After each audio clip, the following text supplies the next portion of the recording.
June 30వ తేదీ నాటికి పోలవరం ఎడమ కాలువ ద్వారా నీటిని అందించేలా కార్యాచరణతో పనిచేయాలని జలవనరుల శాఖ మంత్రి నిమ్మల రామానాయుడు అధికారులను ఆదేశించారు.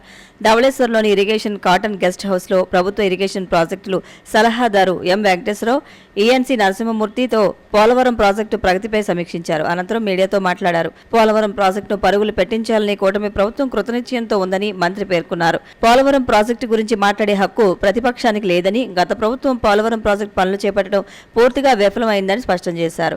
18 నెలలు కష్టపడి పోలవరం ప్రాజెక్టు డయాఫ్రమ్ వాల్ నిర్మిస్తే దాన్ని గత పాలకులు నిర్వీర్యం చేశారన్నారు. అమరావతి మహిళలపై చేసిన వ్యాఖ్యలను తప్పుదోవ పట్టించేందుకే పోలవరంపై సాక్షి పత్రికలో అసత్యాలు ప్రచురిస్తున్నారని ఆరోపించారు. నిపుణుల సూచనలు, నిబంధనల ప్రకారమే పోలవరం ప్రాజెక్టును నిర్మిస్తున్నామన్నారు. అక్రమ కేసులు, వేధింపులను గట్టిగా ఎదుర్కొని కూటమి ప్రభుత్వం అరాచకాలను ఎండగట్టడంతో పాటు ప్రజలకు ఇచ్చిన హామీలను నెరవేర్చే వరకు అలుపెరగని పోరాటం చేయాలని వైసీపీ పార్టీ నిర్ణయించినట్లు వైసీపీ యువజన విభాగం రాష్ట్ర అధ్యక్షుడు జక్కంపూడి రాజా తెలిపారు.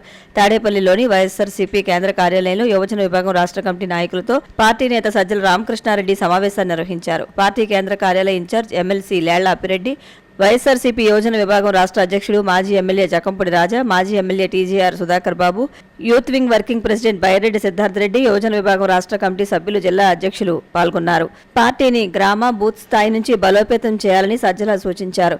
అంకిత భావం, కష్టపడే తత్వం, సామర్థ్యం ఉన్న నాయకులకు పార్టీ కమిటీల్లో ప్రాధాన్యత ఇస్తామని సజ్జల తెలిపారు.